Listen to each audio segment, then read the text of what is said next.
नमः शिवाय। श्री शिवाय नमस्तुभ्यम। श्री आदिशक्ति पार्वती माताए नमः। श्री विघ्नेश्वराय नमः। श्री लक्ष्मी नारायणे नमः।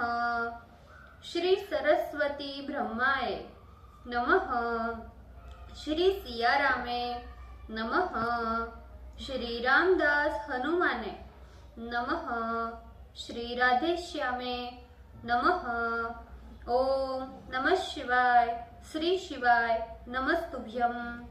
हे शिवजी, તમારી કૃપાથી હું આ શિવ પુરાણ વાંચી રહી છું અને મારી મમ્મી, બેન અને તમામ શ્રોતા શિવ પુરાણ સાંભળી રહ્યા છે। અમે બધા શિવ પુરાણનું જ્ઞાન પ્રાપ્ત કરી શકીએ એટલી શક્તિ પ્રદાન કરજો અને શિવ પુરાણનું તેજ સહી શકીએ એટલી ક્ષમતા પ્રદાન કરજો। હે વિઘ્નેશ્વર ગણપતિ બાપા, તમે શિવ પુરાણના વંચનમાં આવતા તમામ વિઘ્ન હરજો। हे कृष्ण मनोहारिणी राधा जी, हे श्याम सुंदर, हे सिया राम जी, हे रामदास हनुमान जी, तमे शिव पुराण सांभळवा जरूर पधारजो अने मारा हृदयमां स्थान ग्रहण करजो। ओम नमः शिवाय। श्री शिवाय नमस्तुभ्यम। छठी संहिता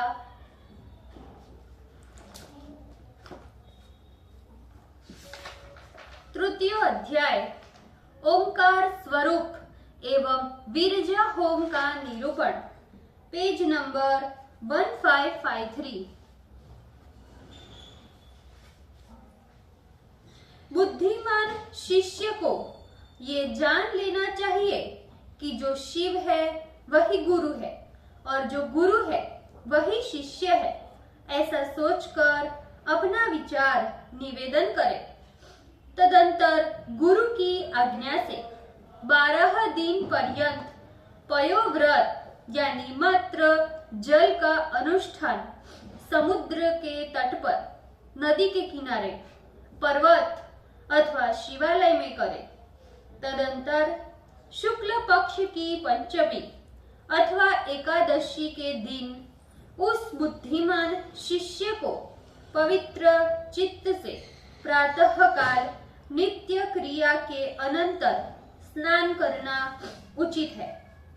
गुरु को बुलाकर विधि पूर्वक नांदी श्राद्ध करे। कुक्षी तथा उपस्थ को छोड़कर क्षौर कर्म करावे। इस प्रकार केश, दाढ़ी, मूछ के बालों को बनवाकर नखों का निकृंतन कर जितेंद्रिय हो। स्नान एवं संध्योपासन करे। सत्तु का भोजन करे। पुनः स्नान तथा संध्योपासन करे। इस प्रकार गुरु सहित ब्राह्मण संध्या काल की उपासना के उपरांत शिव स्वरूप उस गुरु को वस्त्र सहित दक्षिणा प्रदान करे। फिर अपने सूत्र विधि के अनुसार होम द्रव्य लेकर लौकिक आदि अग्नि के भेद के अनुसार अग्नि का आधान करे। आहित अग्नि को चाहिए कि प्राजापत्य इष्टि के समाप्त कर लेने पर श्रोताग्नि में वेद सहित संपूर्ण धन की दक्षिणा देकर अग्नि को आत्मा में धारण कर अपने घर से निकलकर घर से सर्वथा प्रवचन करे और समिधा, अन्न और धृत युक्त चरु का निर्माण कर पुरुषुक्त के प्रत्येक ऋचाओं से आत्मवान होकर हवन करे। अपने सूत्र के अनुसार स्विष्टकृत आहुतियों का हवन करे। इस प्रकार हवन करने के पश्चात बुद्धिमान शिष्य को उस अग्नि के उत्तर कुशा के ऊपर अजीन यानी मृग चर्म एवं उसके ऊपर कपड़ा के आसन लगाकर मौन हो दृढ़ता पूर्वक बैठकर ब्रह्म मुहूर्त पर्यंत गायत्री का जप करना चाहिए। फिर प्रातः काल स्नान के बाद चरु का निर्माण कर पुरुषोक्त से आरंभ विरजा पर्यंत आहुति दे। वामदेव के कथन अनुसार अथवा शौनक आदि मत अनुसार हवन करे। इनमें वामदेव का मत अधिक श्रेष्ठ है, क्योंकि वह महामुनि गर्भ काल में भी स्थित होकर जीवन मुक्त हो विचरण करते थे। शेष होम को समाप्त कर प्रातः काल की उपासना का भी हवन कर देवे। उस अग्नि का आत्मा में आरोपण कर प्रातः कालिक संध्योपासन करे। सूर्य के उदय हो जाने पर सावित्री में क्रमशः प्रवेश करे और पुत्रेषणा, दारेषणा तथा धनेषणा का त्याग कर शेष का उच्चारण करे।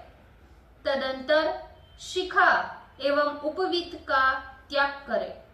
इसी प्रकार कटिसूत्र को भी त्याग कर पूर्व अथवा उत्तर की ओर गमन करे और अपने लौकिक यात्रा के निर्वाह हेतु दंड और कौपीन मात्र ग्रहण करना चाहिए। यदि ज्ञान हो जाए तो लोक वृत्ति की परवाह न कर विरक्त पुरुष को दंड, कौपीन और कमंडलू भी नहीं लेना चाहिए। गुरु के समीप जाकर दंडवत 3 प्रणाम करने चाहिए। पुनः उठकर गुरु के सन्निकट जाकर बैठना चाहिए।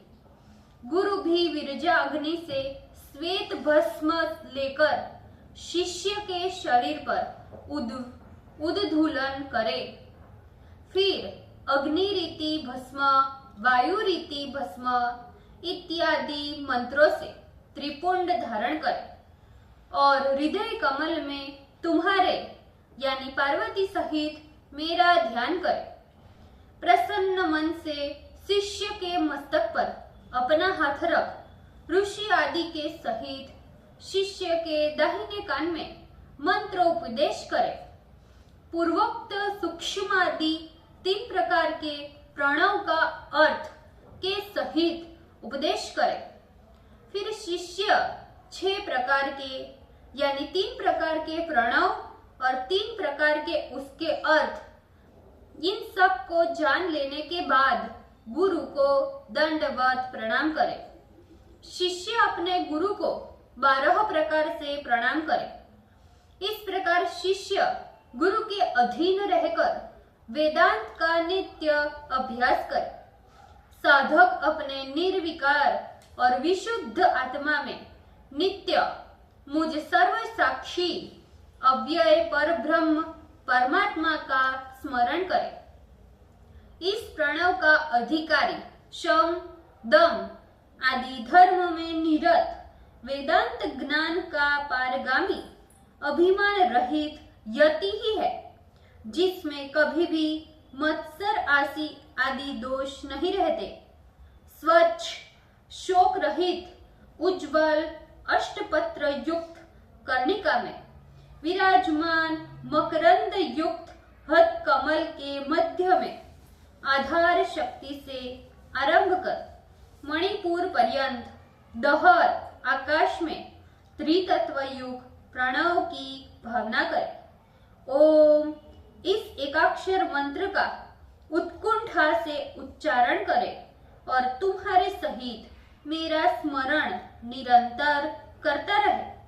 हे प्रिय, इस प्रकार से उपासना करने वाले पुरुष को मेरे लोक की प्राप्ति हो जाती है और वो मुझे जानकर मेरे सायुज्य को प्राप्त कर लेता है।